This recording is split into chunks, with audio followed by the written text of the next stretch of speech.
जो एक्ने का मसला बढ़ता है इसके पीछे एक्चुअल वजह क्या है? हार्मोनल चेंजेस का होना या फिर आपकी डाइट भी मैटर कर रही है? Diet plays a very important role, क्योंकि ऑयल की प्रोडक्शन ज़्यादा होती है, एक्ने बढ़ जाती है। फिर जो हमारी ये जो प्रोसेस्ड फूड होता है वो इन्फ्लेमेशन भी करता है। इन्फ्लेमेशन की वजह से फिर इन्फ्लेमेटरी एक्ने जो है वो बढ़ जाती है।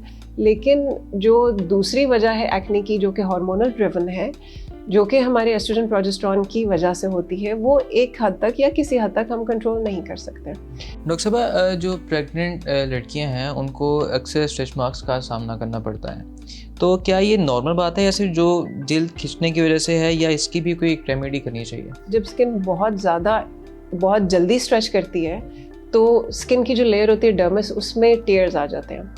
इनिशियली ये पिंक या रेड या पर्पल कलर की होती है, लेकिन जैसे जैसे टाइम गुजरता है ये फेड होते जाते हैं और वाइट कलर के हो जाते हैं स्ट्रेच मार्क्स। तो जो हमारा जो डैमेज होता है जिसकी वजह से स्ट्रेच मार्क्स होते हैं वो डर्मल लेयर पे होता है, एक्सटर्नल लेयर पे नहीं होता, लेकिन उसका इफेक्ट तो एक्सटर्नल लेयर पे भी आ रहा होता है। डॉक्टर साहब, प्रेगनेंसी के दौरान स्किन पर रेड और ब्लू लाइंस, जिसको हम स्पाइडर वेन्स भी कहते हैं, वो विजिबल होना शुरू हो जाती हैं, तो क्या मतलब वो एक कैजुअल चीज़ है, वो नॉर्मल है, या उसका भी ट्रीटमेंट करवाना चाहिए? अब ये कोई इनका नुकसान नहीं है। हाँ, देखने में ये बुरी लगती है, लेकिन एज सच अगर देखा जाए तो हमारी सेहत के ऊपर उनका एज सच कोई नुकसान नहीं है, ना ही।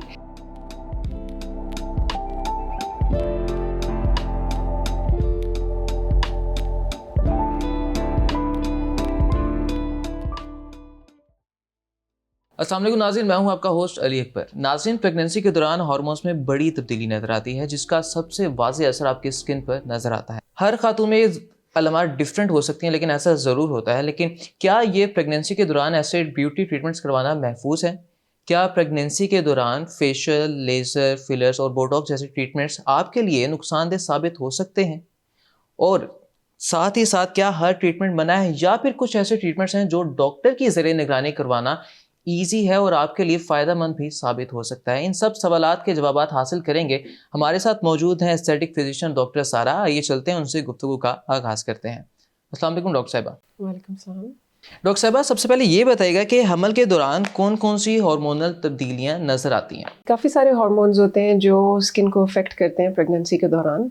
उसमें एक तो एस्ट्रोजन होता है, प्रोजेस्टेरॉन होता है, फिर एक मेलानोसाइट स्टिमुलेटिंग हार्मोन होता है, कॉर्टिसोल का लेवल भी हाई हो जाता है प्रेगनेंसी में। अब इन हार्मोन्स की वजह से होता क्या है, एस्ट्रोजन जब ज़्यादा होता है तो उसकी वजह से ब्लड फ्लो बॉडी में ज़्यादा होता है। वैसे तो प्रेगनेंसी में ओवरऑल 40 to 50% ब्लड जो है ज़्यादा हो जाता है, इंक्रीज हो जाता है, क्योंकि ऑफ कोर्स रिक्वायरमेंट होती है। तो उसकी वजह से एक तो प्रेगनेंसी ग्लो भी आता है, क्योंकि ब्लड फ्लो ज़्यादा होता है, ब्लड कैपिलरीज जो हैं वो बड़ी हो जाती हैं, डायलेट हो जाती हैं, तो स्किन को ब्लड ज़्यादा पहुंच रहा होता है, जिसकी वजह से ऑक्सीजन और न्यूट्रिएंट्स भी ज़्यादा मिल रहे होते हैं, तो एक ग्लो सा आ जाता है स्किन पे। तो एक तो प्रेगनेंसी ग्लो होता है। ठीक हो गया। उसके अलावा और क्या होता है, काफ़ी कुछ और भी होता है। प्रोजेस्टेरॉन का लेवल ज़्यादा हो जाता है, जिसकी वजह से सेबेशियस ग्लैंड्स हमारे स्टिमुलेट होते हैं, जो कि ऑयल की प्रोडक्शन को ज़्यादा करते हैं।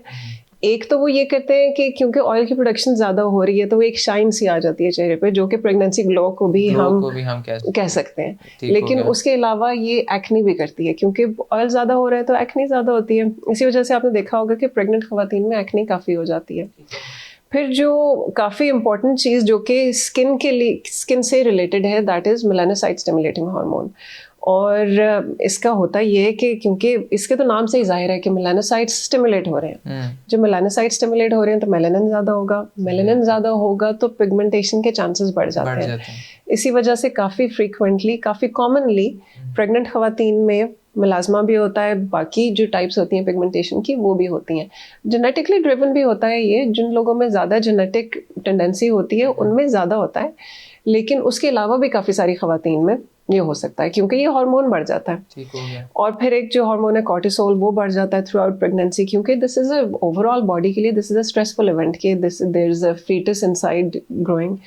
तो वो बॉडी की रिक्वायरमेंट काफ़ी सारी चीज़ों की बढ़ जाती है, बॉडी पे स्ट्रेस भी बढ़ जाता है, उसकी वजह से कॉर्टिसोल बढ़ता है। कॉर्टिसोल की वजह से काफ़ी सारी चीज़ें होती हैं आपको जी, साथ साथ तो वो स्ट्रेसफुल उसके थोड़े से इफेक्ट्स जो हैं वो स्किन पे आते हैं। अच्छा, ये जिन इफेक्ट्स की आपने बात की, जैसे प्रेगनेंसी ग्लो है, एक्नी है, पिगमेंटेशन बढ़ जाती है, जैसे एक्नी पिगमेंटेशन की हम बात करें तो क्या ये मुस्तकिल तौर पर रह जाती है या डिलीवरी के बाद आपकी स्किन नॉर्मल रूटीन में वापस आ जाती है? देखिए, जहाँ तक एक्नी का सवाल है तो जब हार्मोन्स नॉर्मल लेवल पे जाते हैं तो एक्नी काफ़ी हद तक सबसाइड कर जाती है, क्योंकि एक चीज़ जब नहीं बढ़ा रही आपके ऑयल को, मतलब कि सेबेशियस ग्लैंड्स को स्टिमुलेट नहीं कर रही, ऑयल की प्रोडक्शन बेहतर हो रही है, तो फिर एक्नी के चांसेस भी कम हो जाते हैं। लेकिन जहाँ तक पिगमेंटेशन का सवाल है, एक दफ़ा जब पिगमेंटेशन हो जाती है तो वो बिल्कुल ख़त्म नहीं हो सकती, वो फिर बहुत मुश्किल हो जाता है कि वो बिल्कुल ख़त्म हो। हाँ, कुछ हद तक वो इम्प्रूव हो जाती है क्योंकि हार्मोन्स बेहतर हो जाते हैं, लेकिन पिगमेंटेशन बाय इटसेल्फ ख़त्म नहीं होती। उसको फिर ख़त्म करने के लिए कुछ प्रोसीजर्स, कुछ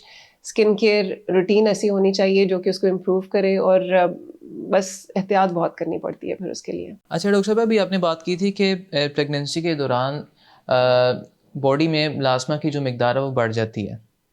उससे मिलाज़मा की मिकदार बढ़ने का मतलब ये है कि जो चेहरे पर स्याह धब्बे हैं उनका अमल तेज़ी से बढ़ जाता है, तो उससे कैसे बचा जा सकता है? जी, प्रेगनेंसी में मिलाज़मा तो बढ़ जाता है। उसकी मेन वजह तो हार्मोन्स होते हैं, दूसरी उसकी मेन वजह जेनेटिक्स होते हैं। तो अब आपका सवाल ये है कि इसको हम कैसे रोक सकते हैं? कैसे बचा जा सकता है? काफ़ी हद तक इससे हम बच नहीं सकते क्योंकि ये हार्मोनल ड्रिवन होता है। ये कंट्रोल में नहीं है। उस तरह से कंट्रोल में नहीं हो सकता जिस तरह से हम चाहते हैं, लेकिन काफ़ी सारी चीज़ें हम इस तरह की कर सकते हैं जो कि इसको एग्रेवेट होने से बचा सके। मतलब कि ऐसी स्किन केयर रूटीन होनी चाहिए जो कि मेलानोसाइट्स को सप्रेस करे, मतलब कि मेलानिन की प्रोडक्शन को ज़रा कम करे। उसके अलावा जैसे कि विटामिन सी है, नाइसिनामाइड है, एजिलिक एसिड है, ये तीनों बहुत अच्छे हैं प्रेगनेंसी में, they are very safe to use as well. अच्छा, इसके अलावा सन ब्लॉक बहुत ज़रूरी है क्योंकि जो यूवी रेज होती हैं वो जब स्किन पे पड़ती हैं तो मेलानिन के बढ़ने के चांसेस वैसे ही ज़्यादा हो जाते हैं, मेलानोसाइट्स और स्टिमुलेट होते हैं। दूसरी चीज़ ये होती है कि जब प्रेगनेंसी में स्किन जो हमारी होती है वो वैसे ही थोड़ी सी सेंसिटिव हुई होती है और बहुत जल्दी इरिटेट भी हो जाती है। तो अगर सूरज का ख्याल ना रखा जाए तो फिर पिगमेंटेशन बढ़ने के चांसेस और ज़्यादा हो जाते हैं। तो ये 2 चीज़ें तो बहुत ज़रूरी हैं। इसके अलावा हीट का भी ख्याल रखना चाहिए, मतलब कि अगर किचन में ख़वातीन जा रही हैं काम करने से पहले तो सन ब्लॉक लगा लें ताकि जो हीट की वजह से मेलानिन की स्टिमुलेशन हो रही है वो रुक जाए, वो ना हो। तो प्रिकॉशंस डेफिनेटली लिए जा सकते हैं। कुछ हद तक हम इन चीज़ों को इम्प्रूव कर सकते हैं, मतलब कि पिगमेंटेशन को, लेकिन बिल्कुल रोक नहीं सकते क्योंकि हार्मोनल ड्रिवन होता है। ठीक है, मुलाज़मा पे बात होगी। आपने साथ इसका ज़िक्र किया था एक्नी का एक मसला भी बढ़ जाता है प्रेगनेंसी के दौरान। तो जो एक्नी का मसला बढ़ता है इसके पीछे एक्चुअल वजह क्या है? हार्मोनल चेंजेस का होना या फिर आपकी डाइट भी मैटर कर रही है? देखिए, डाइट जो है वो तो मैटर करती ही है। Diet plays a very important role क्योंकि डाइट हमारी हेल्थ को या स्किन को ओवरऑल भी अफेक्ट कर रही होती है, क्योंकि डाइट की वजह से इन्फ्लेमेशन भी हो सकती है, इन्फ्लेमेशन रिड्यूस भी हो सकती है depending on what type of diet we take. ठीक है, एक तो ये चीज़ होती है। डाइट से रिलेटेड होते हैं हमारे हार्मोन्स भी, डाइट से रिलेटेड होते हैं हमारे ऑक्सीडेटिव स्ट्रेस या फिर एंटीऑक्सीडेंट्स जो हम डाइट के थ्रू ले रहे हैं। तो ये सारी चीज़ें मिल के अफेक्ट करती हैं स्किन को। अब एक्ने को कैसे डाइट इंक्रीज कर सकती है या फिर डिक्रीज कर सकती है?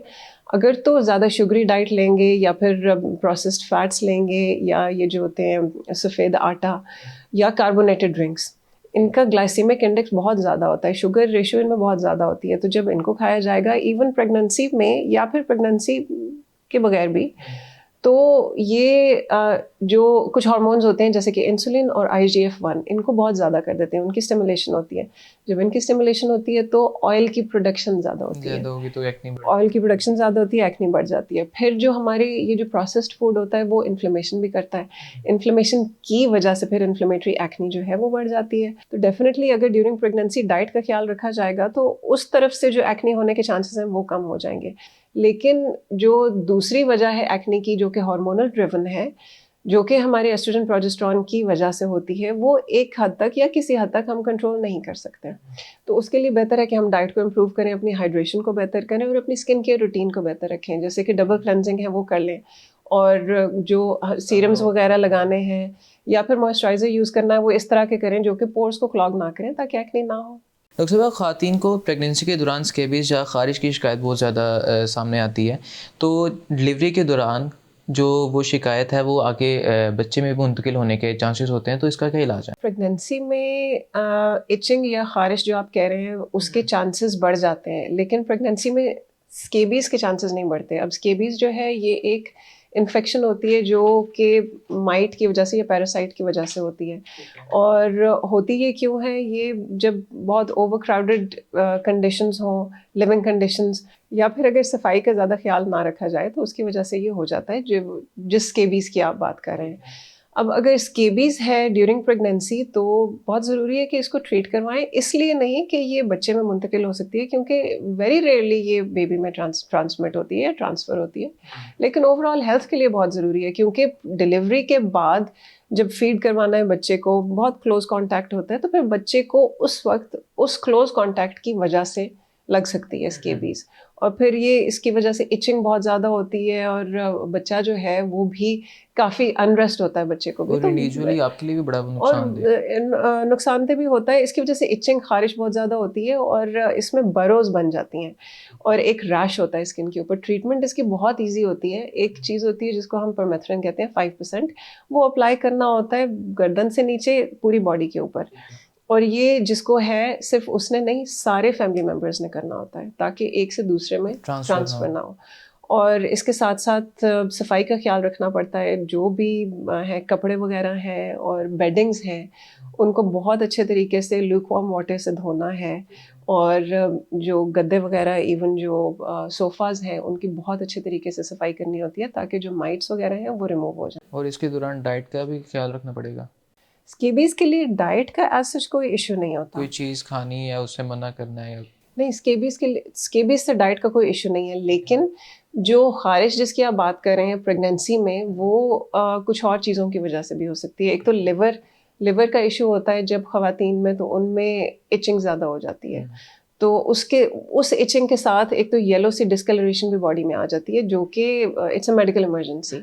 वो फिर काफ़ी ख़तरनाक होती है, क्योंकि उसके जो इफ़ेक्ट्स हैं वो बेबी में भी जा सकते हैं। एक तो बच्चे की ग्रोथ पे इफ़ेक्ट पड़ता है उसकी वजह से, और दूसरा जो डिलीवरी है वो अर्ली भी हो सकती है, और कभी कभी स्टिल बर्थ के चांसेस भी बढ़ जाते हैं, तो उसकी ट्रीटमेंट बहुत ज़रूरी है। डॉक्टर साहब, जो प्रेग्नेंट लड़कियां हैं उनको अक्सर स्ट्रेच मार्क्स का सामना करना पड़ता है, तो क्या ये नॉर्मल बात है या सिर्फ जो जल्द खिंचने की वजह से है, या इसकी भी कोई रेमेडी करनी चाहिए? स्ट्रेच मार्क्स की कुछ वजूहत होती हैं प्रेगनेंसी में। अब स्ट्रेच मार्क्स होते क्यों हैं? एक तो जब रैपिड वेट गेन होता है प्रेगनेंसी में, बहुत जल्दी वज़न बढ़ रहा होता है, तो स्किन बहुत ज़्यादा स्ट्रेच करती है।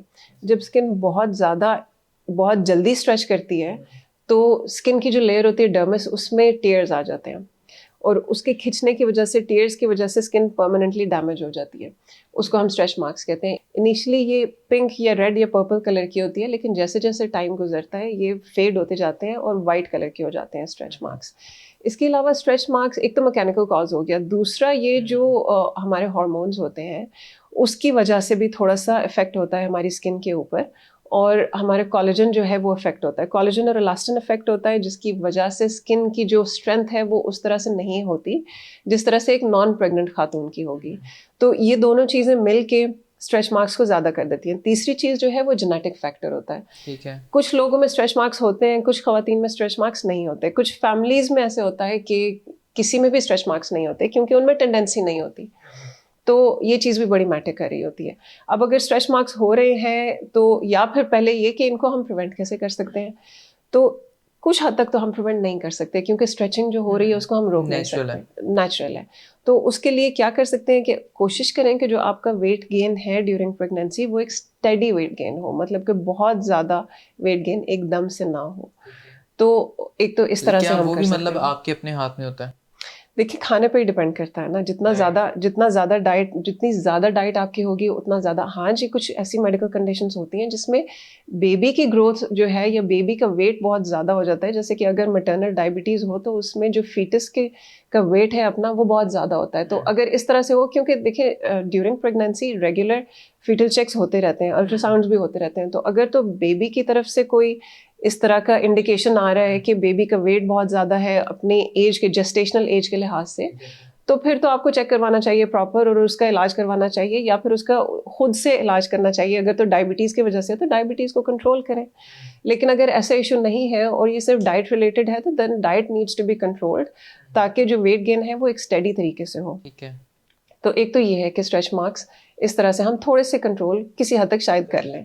दूसरी चीज़ ये कि स्किन केयर को ज़रा बेहतर करें, मॉइस्चराइज करें। वैसे तो मॉइस्चराइज जब आप कर रहे हैं तो दैट इज़ एक्सटर्नल, तो जो हमारा जो डैमेज होता है जिसकी वजह से स्ट्रेच मार्क्स होते हैं वो डर्मल लेयर पे होता है, एक्सटर्नल लेयर पे नहीं होता, लेकिन उसका इफेक्ट तो एक्सटर्नल लेयर पे भी आ रहा होता है। लेकिन हम जिस हद तक कोशिश कर सकते हैं करनी चाहिए। इसके लिए सेरामाइड्स वगैरह बहुत अच्छे होते हैं जो मॉइस्चराइजर्स हैं, और कोको बटर, शिया बटर, इस तरह की चीज़ें, और मसाज अगर किया जाए ताकि जो ब्लड सर्कुलेशन है स्किन की वो ज़रा बेहतर हो सके, वो बेहतर हो, तो उसकी वजह से। अच्छा, ये जो स्ट्रेच मार्क्स हैं आफ्टर डिलीवरी ये ऑटोमेटिकली हील हो जाते हैं या फिर रहते हैं परमानेंट? नहीं, स्ट्रेच मार्क्स ऑटोमेटिकली हील नहीं होते। स्ट्रेच मार्क्स एक दफ़ा हो जाएं तो बहुत मुश्किल से वो ऑटोमेटिकली हील होते हैं, उनकी ट्रीटमेंट करनी पड़ती है। अगर तो शुरू में मतलब कि नए नए स्ट्रेच मार्क्स हुए हैं, रेड या फिर पर्पल कलर के हैं, तो उनकी ट्रीटमेंट थोड़ी सी डिफरेंट होती है। मतलब कि अगर आप टॉपिकल रेटिनॉइड्स भी लगाएं और अच्छे से स्किन का ख्याल रखें, मॉइस्चराइज रखें, तो हो सकता है कि कुछ हद तक जो स्ट्रेच मार्क्स हैं वो बेहतर हो जाएं। अच्छा, स्ट्रेच मार्क्स का मैं आपको बताती हूँ कि उन्हें हम कैसे कम कर सकते हैं। एक तो उसकी टॉपिकल ट्रीटमेंट होती है जिससे काफ़ी हद तक वो इम्प्रूव हो जाते हैं अगर टाइमली की जाए, और दूसरी कुछ क्लिनिक ट्रीटमेंट्स होती हैं जिन्हें हम कर सकते हैं। अब टॉपिकल ट्रीटमेंट्स में क्या होता है, उसमें सेरामाइड्स यूज़ करें, जो थिक मॉइस्चराइजर्स होते हैं, एमोलियंस वगैरह, उनका इस्तेमाल किया जाए। शिया बटर, कोको बटर, उनका रेगुलर इस्तेमाल किया जाए ड्यूरिंग प्रेगनेंसी, और उनको मसाज किया जाए स्किन के ऊपर ताकि ब्लड सर्कुलेशन जो है वो बेहतर हो। तो स्ट्रेच मार्क्स जब हो रहे होते हैं ड्यूरिंग प्रेगनेंसी तब भी ज़रा इम्प्रूव रहते हैं, और आफ्टर डिलीवरी भी अपीयरेंस उनकी बेहतर हो जाती है। इसके अलावा रेटिनॉइड्स का इस्तेमाल किया जा सकता है। रेटिनॉइड्स आर वेरी गुड क्योंकि उनसे स्किन के सेल्स का टर्नओवर बेहतर होता है, और जो स्ट्रेच मार्क्स की अपीयरेंस है वो कम होती है। इसके अलावा काफ़ी सारी ट्रीटमेंट्स हैं जो क्लिनिक में की जा सकती हैं जिनसे स्ट्रेच मार्क्स बहुत इंप्रूव हो जाते हैं, और स्पेशली तब जब टाइमली ट्रीटमेंट्स करवा ली जाएं। तो अगर तो नए स्ट्रेच मार्क्स हैं, लाल रंग के हैं या पर्पल कलर के हैं, तो microneedling is very good, RF microneedling is very good, और इवन जो लेजर्स हैं, resurfacing lasers, that are quite good. लेकिन अगर एक दफ़ा स्ट्रेच मार्क्स पुराने हो चुके हैं, वाइट सिल्वरी कलर के हो चुके हैं, तब माइक्रोनीडलिंग वगैरह इतनी ज़्यादा इफेक्टिव नहीं होती। तब सिर्फ जो फ्रैक्शनल रिसर्फेसिंग लेजर्स हैं वो इफेक्ट करती हैं, and they are quite good, उनके रिजल्ट्स काफ़ी अच्छे होते हैं। अच्छा, ये जो हमने अभी जितने साइड इफेक्ट्स की बात की है, जैसे मलास्मा का बढ़ जाना है, एक्नी है, फिर ये स्ट्रेच मार्क्स है, इन सब के जो ट्रीटमेंट्स हैं वो आप क्या रिकमेंड करेंगे कि आफ्टर डिलीवरी इन सब पे कंसल्ट किया जाए या फिर ड्यूरिंग प्रेगनेंसी भी कंसल्ट करके इनका ट्रीटमेंट स्टार्ट करवा देना चाहिए? जैसे एक्नी, पिगमेंटेशन और स्ट्रेच मार्क्स जो हैं, इनकी अगर तो एक्चुअल क्लिनिक ट्रीटमेंट्स की बात की जाए तो वो तो डिलीवरी के बाद होनी चाहिए। लेकिन ऐसी क्या चीज़ें हैं जो ड्यूरिंग प्रेगनेंसी की जा सकती हैं ताकि ये चीज़ें इतनी बने ही ना, मतलब कि एक्नी भी ना हो, पिगमेंटेशन भी, एग्जैक्टली पिगमेंटेशन भी कम हो, स्ट्रेच मार्क्स के चांसेस भी कम हो जाएं, और बेबी भी सेफ रहे। तो ये इस के लिए हमें प्रिवेंशन की साइड पे जाना पड़ता है। मतलब कि इस तरह की चीज़ें करें ड्यूरिंग प्रेगनेंसी, या अपनी डाइट का ख्याल रखें, अपनी सेहत का ख्याल रखें कि ये चीज़ें हो ही ना। तो अगर एक्ने की बात करें तो उसके लिए अपनी डाइट को इम्प्रूव करें। ज़्यादा जो रिफाइंड कार्बोहाइड्रेट्स होते हैं उनको, या फिर शुगरी डाइट को थोड़ा सा अवॉइड किया जाए। हाइड्रेट रहें, जो पानी है, जो कि 8 से 10 गिलास पानी आपने पीना है वो ज़रूर पिएँ। और उसके अलावा अपनी स्किन का इस तरह से ख्याल रखें कि जो आप क्रीमें वगैरह लगा रहे हैं वो आपके पोर्स को क्लॉग ना करें। तो बहुत सिंपल रखें अपने रूटीन को, और ऐसा रखें कि आप इजीली कर भी सकें ड्यूरिंग प्रेगनेंसी। तो वो क्रीमें इस्तेमाल करें जो आपके पोर्स क्लॉग ना करें, मतलब कि वो जेल बेस्ड हो या वाटर बेस्ड हो। सन ब्लॉक का आप ज़रूर इस्तेमाल करें ताकि पिगमेंटेशन के चांसेस कम हो जाएं। किचन में जाने से पहले सन ब्लॉक लगा लें। जो चीज़ें आप ड्यूरिंग प्रेगनेंसी सेफली इस्तेमाल कर सकते हैं वो विटामिन सी है, एजिलिक एसिड है, और नाइसिनामाइड है। अब विटामिन सी से ब्राइटनिंग और ग्लो भी आता है, पिगमेंटेशन के चांसेस भी कम होते हैं, ऑक्सीडेटिव स्ट्रेस भी स्किन के ऊपर कम होता है, और कोलेजन जो है वो भी किसी हद तक बनता रहता है, जो कि प्रेगनेंसी में इन सब चीज़ों की ज़रूरत होती है। नाइसिनामाइड जो है वो स्किन बैरियर को भी बेहतर करता है। जब स्किन बैरियर बेहतर होगा तो एक्ने के चांसेस वैसे ही कम हो जाएंगे। दूसरा, ये ऑयल की रेगुलेशन भी करता है, तो जो ऑयल की ज़्यादा प्रोडक्शन होती है, तेल ज़्यादा आ जाता है स्किन पे, वो थोड़ा सा हम रेगुलेट कर सकते हैं उसकी वजह से। और तीसरी चीज़ जो करता है नाइसिनामाइड, वो पिगमेंटेशन को कम करता है, तो ये पिगमेंटेशन के लिए बहुत अच्छा है। अब एजिलिक एसिड भी पिगमेंटेशन के लिए भी बहुत अच्छा है, एक्ने के लिए भी बहुत अच्छा है, क्योंकि वो इन्फ्लेमेशन को भी कम काम करता है। तो अगर ये सारी चीज़ें आप ड्यूरिंग प्रेगनेंसी यूज़ कर रहे हैं तो बहुत स्किन को फ़ायदा होता है। रेगुलरली इनका इस्तेमाल किया जाए और क्लेंजिंग साथ आप कर लें, जो कि वेरी बेसिक स्टेप नॉर्मल है। हाँ, डबल क्लेंजिंग आप रात के वक्त कर लें अगर तो एक्ने प्रोन स्किन है, ताकि एक्ने के चांसेस ज़रा कम हो जाए। अब ये तो चीज़ें हैं जो आप ड्यूरिंग प्रेगनेंसी कर सकते हैं। अब आफ्टर प्रेगनेंसी काफ़ी सारी ट्रीटमेंट्स ऐसी हो सकती हैं जो एक्ने के लिए भी की जा सकती हैं, पिगमेंटेशन के लिए भी और स्ट्रेच मार्क्स के लिए भी।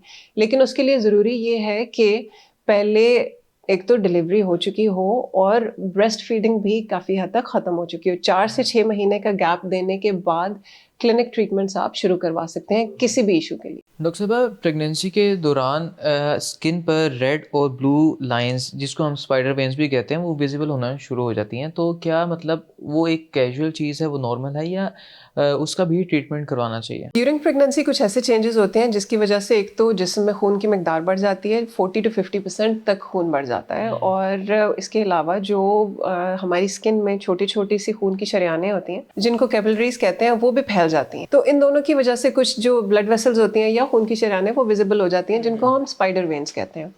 अब ये कोई इनका नुकसान नहीं है, हाँ देखने में ये बुरी लगती हैं, लेकिन एज सच अगर देखा जाए तो हमारी सेहत के ऊपर उनका एज सच कोई नुकसान नहीं है, ना ही जो फीटस है या बेबी उसके लिए ये नुकसानदेह होती हैं।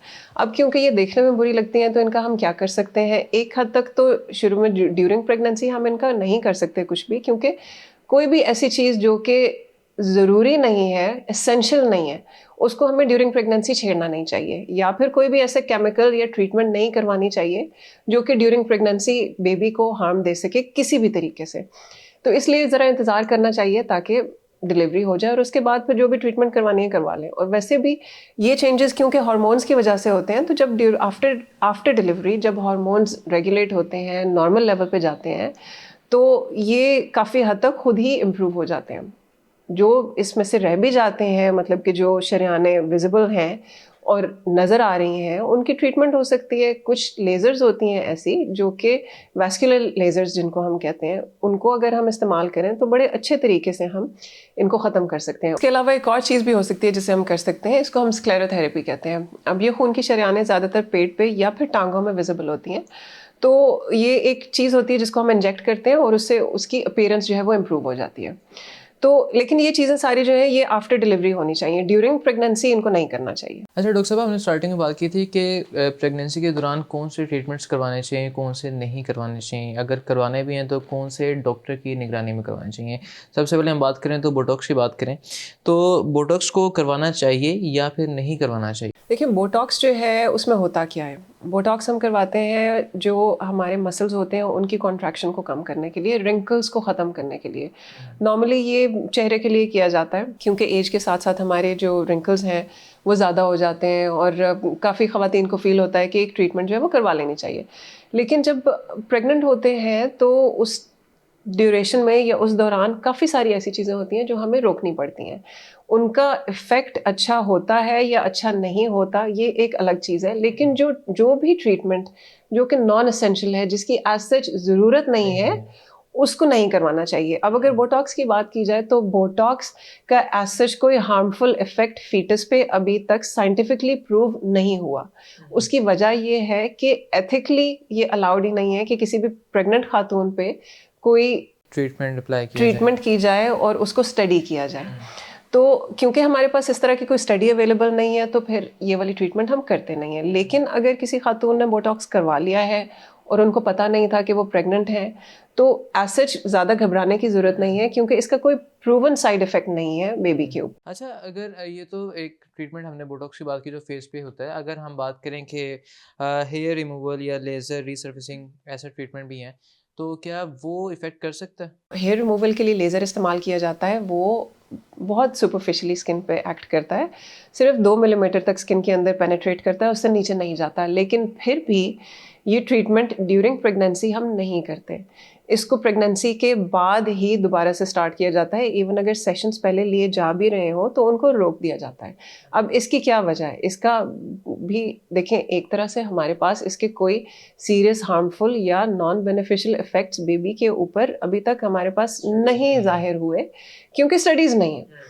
तो एक ऐसी चीज़ जिसका हमें पता नहीं है वो हम क्यों करें ड्यूरिंग प्रेगनेंसी, एक चीज़ जिससे हमें लग रहा है कि शायद नुकसान हो, तो उस चीज़ को करना ही नहीं चाहिए, जबकि वो नुकसान अभी तक हमें प्रूव नहीं हुआ क्योंकि हमारे पास स्टडीज़ अवेलेबल नहीं है। बट टेस्टिंग नहीं कर सकते, टेस्टिंग कर नहीं सकते तो बेहतर है कि फिर उस चीज़ को किया ही ना जाए।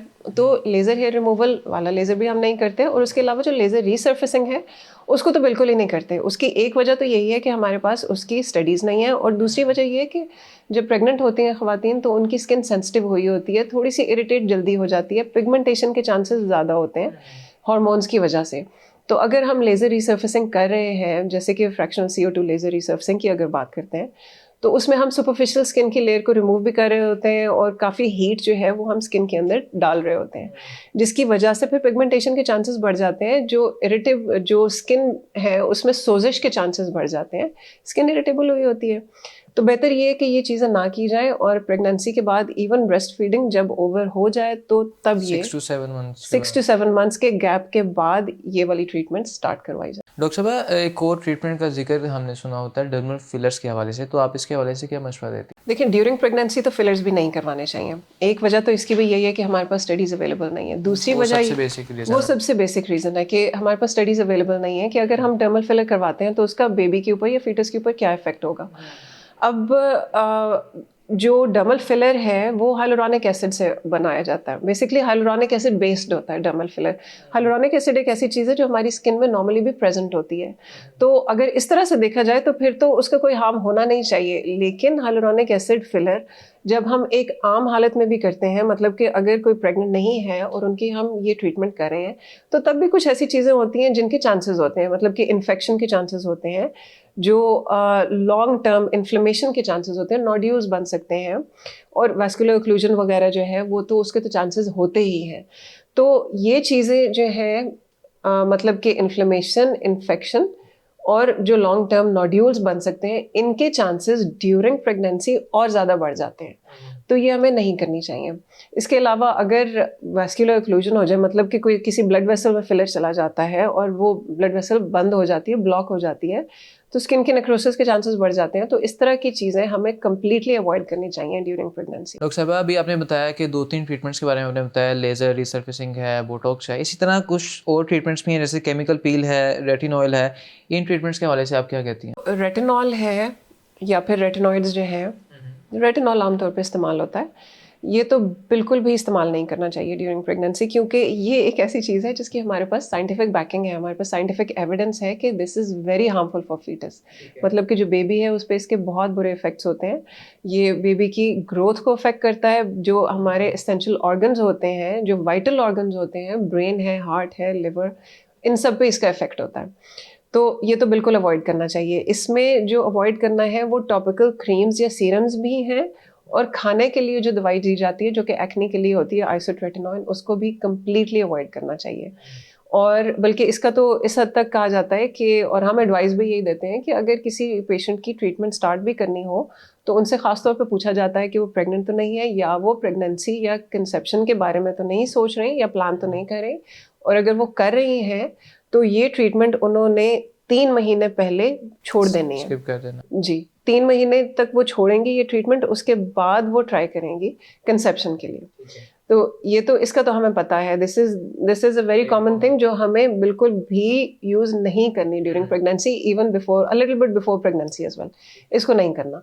अब दूसरी चीज़ जो केमिकल पील की आप बात कर रहे हैं, वो भी बेहतर ये है कि उसको अवॉइड किया जाए, क्योंकि इन्फ्लेमेशन के चांसेस होते हैं, सोजिश के चांसेस होते हैं स्किन में, और क्योंकि स्किन सेंसिटिव हुई होती है तो पिगमेंटेशन के चांसेस भी होते हैं। वैसे तो केमिकल पील हम पिगमेंटेशन की ट्रीटमेंट के लिए करते हैं, लेकिन क्योंकि स्किन रिएक्टिव हुई होती है, सेंसिटिव हुई होती है, तो किस तरह से वो केमिकल पील पे रिएक्ट करेगी थोड़ा सा मुश्किल हो जाता है बताना। तो बेहतर ये है कि इस ट्रीटमेंट को ना किया जाए, और after delivery, after pregnancy resume कर लिया जाए दोबारा से। ड्यूरिंग प्रेगनेंसी आपकी स्किन काफ़ी हद तक साइड इफ़ेक्ट होती है, तो कुछ जो हैं लोग वो यूज़ भी करते हैं ग्लूटाथायोन की ट्रिप्स लगाई जाती हैं ताकि स्किन की कंडीशन बेटर की जा सके। तो आप क्या रिकमेंड करेंगे कि इसको अवॉइड करना चाहिए या फिर यूज़ कर लेनी चाहिए? देखिए, ग्लूटाथायोन की जो ड्रिप्स हैं या ग्लूटाथायोन के जो इंजेक्शंस हैं, ये ड्यूरिंग प्रेगनेंसी बेहतर है कि अवॉइड किए जाएं। अब इसकी क्या वजह है? देखिए glutathione is a powerful antioxidant, तो अगर कहा जाए इस तरह से तो एंटीऑक्सीडेंट है तो अच्छा ही होगा, तो करवा लेना चाहिए, लेकिन ऐसा नहीं है। जो ग्लूटाथायोन की ड्रिप्स वगैरह या इंजेक्शंस हमारे पास होते हैं या हमें मिलते हैं, वो बहुत हाई कॉन्सेंट्रेशन में होते हैं, और वो तो एक नॉर्मल हालत में भी उसको करवाने के लिए, ग्लूटाथायोन की ड्रिप लगवाने के लिए बहुत से टेस्ट्स करवाने पड़ते हैं, और पहले स्क्रीनिंग होती है प्रॉपर कि किसी ये एक जो लगवाना चाह रहे हैं उनके लिए ये सूटेबल है भी या नहीं। तो ड्यूरिंग प्रेगनेंसी तो ऐसे फिर कोई चीज़ करनी ही नहीं चाहिए। कोई भी ऐसी चीज़ जो कि ज़रूरी नहीं है, एसेंशियल नहीं है, उसको रोक देना चाहिए, नहीं करना चाहिए। डॉक्टर साहब, जो सादा फेशियल है, क्लिनजिंग है या हाइड्रा फेशियल है, ये ड्यूरिंग प्रेगनेंसी करवा लेना चाहिए? इसका कोई नुकसान है या फिर नहीं करवाना चाहिए? जो सादा फेशियल है उसमें तो मेनली क्लेंजिंग ही होती है और हाइड्रेशन ही होती है, तो वो तो सेफ है, उसको करवाने में कोई मसला नहीं है, क्योंकि बल्कि बेनिफिट भी देगा। वो अच्छा है, बेनिफिशियल होगा, क्योंकि क्लेंजिंग होगी, पोर्स जो हैं वो साफ़ हो जाएंगे ज़रा, और हाइड्रेशन होगी स्किन की, तो उसको करवाने से कोई ऐसा नुकसान नहीं है। और हाइड्रा फेशियल जो है वो भी अगर उसको ज़रा मॉडिफाई करके कर लिया जाए तो वो भी ठीक है, उसको भी हम वंस अ मंथ कर सकते हैं ड्यूरिंग प्रेगनेंसी।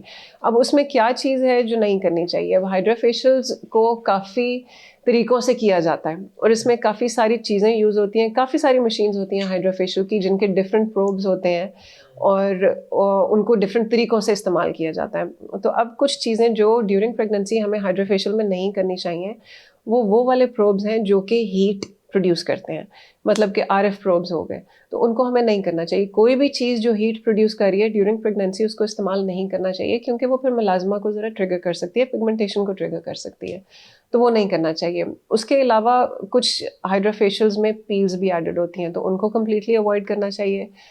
अब हम कुछ सीरम्स भी यूज़ करते हैं ड्यूरिंग हाइड्रा फेशियल, जिसमें हाइलुरोनिक एसिड होता है, विच इज़ गुड, वो इस्तेमाल हो सकता है, लेकिन सैलिसिलिक एसिड अगर हाई कॉन्सेंट्रेशन में है तो वो नहीं यूज़ करना। और ग्लाइकोलिक एसिड और लैक्टिक एसिड का भी यही है। अब ये वाले जो एसिड्स हैं, जो कि alpha hydroxy beta hydroxy acids हैं, इनको लो अमाउंट में, लो क्वांटिटी में या फिर लो स्ट्रेंथ में हम इस्तेमाल कर सकते हैं सेफली, लेकिन हाई स्ट्रेंथ में इस्तेमाल नहीं करना चाहिए। डॉक्टर साहब, विटामिन सी का जो सीरम है या फिर एक्नी के लिए जो हर्बल मेडिकल क्रीम्स और सीरम इस्तेमाल किए जाते हैं, आप क्या रिकमेंड करेंगे कि वो ड्यूरिंग प्रेगनेंसी अप्लाई करने चाहिए या फिर नहीं? विटामिन सी सीरम तो बहुत अच्छा है, इसको तो रेगुलरली इस्तेमाल करना चाहिए ड्यूरिंग प्रेगनेंसी, बल्कि ये तो एक नॉर्मल रूटीन में होना चाहिए, क्योंकि काफ़ी सारी ऐसी चीज़ें हैं जो ड्यूरिंग प्रेगनेंसी हम यूज़ नहीं कर सकते, इस्तेमाल नहीं कर सकते। तो जो थोड़ी बहुत चीज़ें इस्तेमाल कर सकते हैं, जिनमें से एक विटामिन सी है, उसको रेगुलरली यूज़ करना चाहिए, क्योंकि एक तो ये जो हमारी यूवी रेज़ हैं उसके इफ़ेक्ट से भी, हार्मफुल इफ़ेक्ट से भी बचाती है।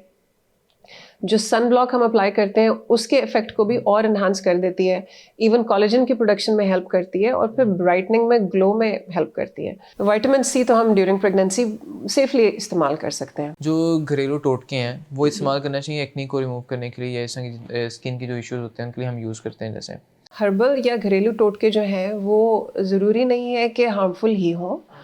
कुछ घरेलू टोटके ऐसे भी होते हैं जो कि इस्तेमाल किए जा सकते हैं ड्यूरिंग प्रेगनेंसी, लेकिन उनको करने से पहले ज़रूरी है कि एक पैच टेस्ट कर लिया जाए।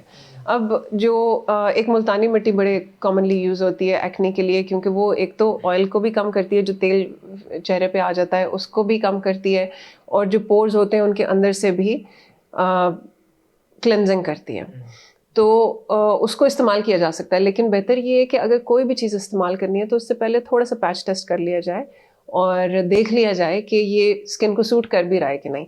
अच्छा, दूसरी चीज़ जो आपने पूछी है कि हर्बल चीज़ें या फिर घरेलू टोटके प्रेगनेंसी में इस्तेमाल करने चाहिए या नहीं, तो बेहतर ये है कि ना ही इस्तेमाल करें, क्योंकि किस चीज़ का रिएक्शन हो जाए पता नहीं होता, तो इस तरह की चीज़ों को बस अवॉइड करना चाहिए। प्रेगनेंसी के बाद जो मर्ज़ी इस्तेमाल करें पैच टेस्ट करने के बाद, अगर तो स्किन को सूट करता है तो वाई नॉट करना चाहिए, लेकिन ड्यूरिंग प्रेगनेंसी ज़रा सेफ रहना चाहिए। डॉक्टर साहब, ड्यूरिंग प्रेगनेंसी ख़वातीन को वाइटनिंग क्रीम्स जो सी होती हैं वो इस्तेमाल करनी चाहिए, क्योंकि उनमें एक प्रोपेगेंडा शो किया जाता है कि उसमें स्टेरॉइड्स का इस्तेमाल किया जा रहा होता है वाइटनिंग क्रीम्स में, तो इसमें कितनी सदाकत है? और दूसरा ये बताइए कि वो ड्यूरिंग प्रेगनेंसी अप्लाई करनी चाहिए या फिर नहीं? अच्छा, वाइटनिंग क्रीम्स जो हैं वो काफ़ी डिफरेंट तरह की होती हैं। एक तो वो हैं जो कि मेडिकेटेड वाइटनिंग या फिर ब्राइटनिंग क्रीम्स हम उनको कह सकते हैं, जिनमें मेडिकेटेड इंग्रेडिएंट्स होते हैं, जैसे कि नाइसिनामाइड है, एज़िलिक एसिड है, विटामिन सी है, इस तरह की चीज़ें होती हैं। अगर तो इस तरह की कोई क्रीम यूज़ करनी है जिसमें ये इंग्रेडिएंट्स हैं जो कि मैंने अभी आपको बताया, तो ये सेफली यूज़ हो सकते हैं। लेकिन अगर दूसरी क्रीम्स की बात की जाए जो कि ओवर द काउंटर मिलते हैं, जिनमें स्टेरॉइड्स भी हैं, मर्करी भी हैं, हाइड्रोक्विनोन भी होता है, तो इनको कम्प्लीटली अवॉइड करना चाहिए। अब हाइड्रोक्विनोन एक ऐसी चीज़ है जो कि हम नॉर्मली पिगमेंटेशन की ट्रीटमेंट में देते हैं, लेकिन उसको किस तरह से, कितनी स्ट्रेंथ में और कितने अरसे के लिए यूज़ करना चाहिए, इसका पता होना बहुत ज़रूरी है। और प्रेगनेंसी में तो हाइड्रोक्विनोन बिल्कुल भी यूज़ नहीं करना चाहिए, क्योंकि ये सिस्टेमिकली एब्जॉर्ब होता है ब्लड स्ट्रीम के थ्रू और ये फीटस को भी हार्म दे सकता है। तो बेहतर ये है कि इसको ना यूज़ किया, हाइड्रोक्विनोन तो बिल्कुल ना यूज़ किया जाए। इसके अलावा जो बाकी स्टेरॉयड क्रीम्स हैं, आपको पता है कि स्टेरॉइड्स का लॉन्ग टर्म यूज़ या फिर ओवर यूज़ कितना हमारी स्किन के लिए भी ख़राब होता है, और ड्यूरिंग प्रेगनेंसी तो ये तो बेबी को भी इफेक्ट कर सकता है। तो उनको तो बिल्कुल भी यूज़ नहीं करना चाहिए, कम्प्लीटली अवॉइड। डॉक्टर साहब, ड्यूरिंग प्रेगनेंसी एक बड़ा कॉमन इशू है बाल गिरने का, सामने आता है, बहुत ज़्यादा आम है, तो इसके लिए क्या रेमेडी है और मतलब बालों की सेहत को बढ़ाने के लिए क्या किया जा सकता है? लेकिन ड्यूरिंग प्रेगनेंसी बाल गिरते इतने नहीं हैं। उसकी वजह ये होती है कि जो हमारे हार्मोन्स होते हैं ना, वो बालों को ग्रोथ फेज़ में ही रखते हैं। जब बाल ग्रोथ फेज़ में होते हैं तो वो गिरते कम हैं। अब इस वजह से आपने देखा होगा और शायद सुना भी होगा कि बहुत सी ख़वातीन ऐसी होती हैं जिनको ये लगता है कि ड्यूरिंग प्रेगनेंसी उनके बाल थिक भी हो गए हैं और गिर भी कम रहे हैं और लंबे भी ज़्यादा हो रहे हैं।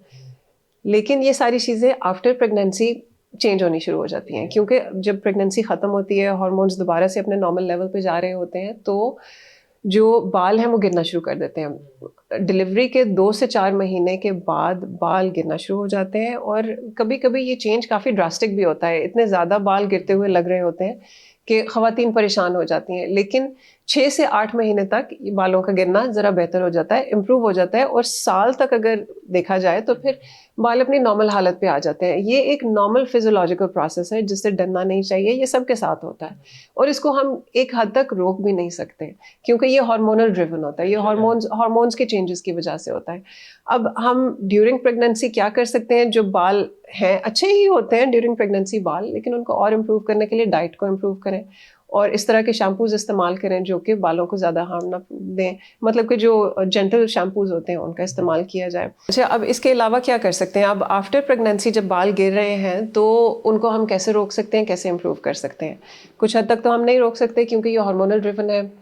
जब हमारे हार्मोन्स रेगुलेट होंगे और जो बाल ड्यूरिंग प्रेगनेंसी गिरने थे लेकिन नहीं गिरे थे, ये वही बाल होते हैं जो गिर जाते हैं और उसके बाद अपने नॉर्मल हालत पे आ जाते हैं। तो आफ्टर प्रेगनेंसी काफ़ी सारी चीज़ें ऐसी होती हैं जो हम कर सकते हैं बालों की गिरने को रोकने के लिए भी, बालों की ग्रोथ को बेहतर करने के लिए भी। एक तो न्यूट्रिशन बेहतर करें, तो काफ़ी सारी चीज़ें ऐसी होती हैं जो आफ्टर डिलीवरी हम बालों की ग्रोथ को बेहतर करने के लिए या बालों को गिरने से बचाने के लिए हम कर सकते हैं। सबसे पहले तो इसमें हमारी डाइट होती है। डाइट अगर अच्छी होगी तो हमें किसी और चीज़ की ज़रूरत नहीं पड़ती। इसमें क्या है, हमने प्रोटीन्स लेनी है जो कि मीट से, फिश से, इन चीज़ों से आती है। इवन लेंटिल से, दालों से आती है, प्रोटीन बहुत अच्छी मिलती है दालों से। एक तो ये है। इसके अलावा ओमेगा 3 फैटी एसिड्स होते हैं, वो होने चाहिए। वो कहाँ से आते हैं? फिश से आते हैं या नट्स वगैरह से आते हैं। लीफी ग्रीन वेजिटेबल्स बहुत अच्छी होती हैं। ये सारी जो डाइट है, अगर ये हम प्रॉपर बैलेंस डाइट रखेंगे तो बाल एक तो गिरेंगे भी कम और दूसरा अगर गिर भी रहे हैं तो वो इम्प्रूव हो जाएंगे। लेकिन अगर कोई ऐसी डाइट में डेफिशिएंसीज हैं या फिर डाइट अच्छी नहीं है तो फिर सप्लीमेंट्स लेने चाहिए। Vitamin D, vitamin B12, iron, zinc, magnesium और ओमेगा 3, ये वाले सप्लीमेंट्स लेने चाहिए। ये बहुत अच्छे होते हैं बालों के लिए और इनसे बालों की ग्रोथ पे भी बहुत अच्छा इफेक्ट पड़ता है। एक और चीज़ होती है जो कि हम आफ्टर डिलीवरी कर सकते हैं। ड्यूरिंग प्रेगनेंसी तो हम नहीं इस्तेमाल कर सकते, लेकिन आफ्टर डिलीवरी मिनॉक्सिडिल का इस्तेमाल कर सकते हैं। अब मिनॉक्सिडिल बालों के लिए बहुत अच्छा होता है। ये बालों को ग्रोथ फेज में ही रखता है और बालों को गिरने से रोकता है। इसके अलावा ये जो हमारा सर होता है, सर की जो स्किन होती है, उसकी ब्लड सप्लाई को भी इम्प्रूव करता है, जिसकी वजह से ऑक्सीजन और न्यूट्रिशन बालों को अच्छी मिलती है, तो बाल गिरते भी कम हैं, थिक भी ज़्यादा होते हैं, बाल मोटा भी होता है।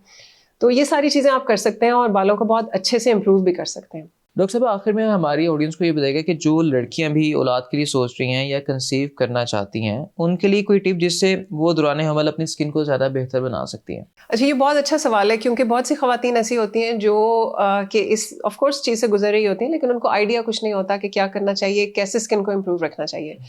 तो जो स्किन का ख्याल है वो प्रेगनेंसी से पहले ही स्टार्ट हो जाना चाहिए। एक तो उनकी अपनी स्किन केयर रूटीन इस तरह की होनी चाहिए कि कोई इश्यूज़ ना हो प्रेगनेंसी से पहले। अगर तो पिगमेंटेशन नहीं है, एक्नी नहीं है और इश्यूज़ नहीं है तो फिर ये इश्यूज़ ड्यूरिंग प्रेगनेंसी भी ज़रा कम ही होते हैं। और अगर स्किन केयर रूटीन अच्छी है, मतलब कि क्लेंजिंग भी हो रही है, जो नाइसिनम जो सीरम्स वगैरह हैं, मतलब कि जो हम इस्तेमाल कर सकते हैं जो कि स्किन के लिए बहुत अच्छे हैं, नाइसिनमाइड है, विटामिन सी है, हाइलुरोनिक एसिड है, एज़ेलिक एसिड है, ये चीज़ें वो इस्तेमाल कर रही हैं रेगुलरली। उन्होंने अपनी एक रूटीन बनाई हुई है, तो उनकी स्किन पहले ही इतनी अच्छी होगी कि जब वो प्रेग्नेंट होती हैं तो फिर स्किन को ख़राब होते होते भी थोड़ा सा टाइम लगेगा।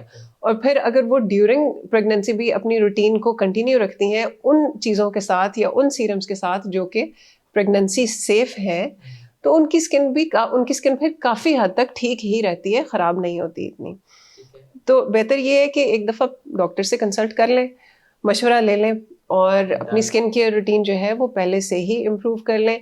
डाइट तो बहुत ही इम्पॉर्टेंट है, डाइट का तो पहले भी ख्याल रखना चाहिए, इवन कंसेप्शन से पहले और ड्यूरिंग प्रेगनेंसी भी बहुत ख्याल रखना है, क्योंकि आपको पता है कि डाइट हमारे चेहरे पर नज़र आती है, हम जो खाते हैं वो पता चलता है, इवन जो एक्नी है, इन्फ्लेमेशन, जो सोजिश हो जाती है, ये सारी चीज़ें हमारी डाइट से रिलेटेड होती हैं। Sleep cycle, exactly. तो ओवरऑल अपना लाइफस्टाइल इम्प्रूव करें, लाइफस्टाइल अच्छा होगा, स्किन केयर अच्छी होगी, डाइट अच्छी होगी, स्ट्रेस कम होगा, तो ये चीज़ें चेहरे पे भी वाज़ेह होंगी और चेहरा भी अच्छा लगेगा। बहुत शुक्रिया डॉक्टर साहब आपके कीमती वक्त का। आपने हमारी ऑडियंस को काफ़ी मुफीद चीज़ें बताई, काफ़ी इंपॉर्टेंट चीज़ें बताई हैं।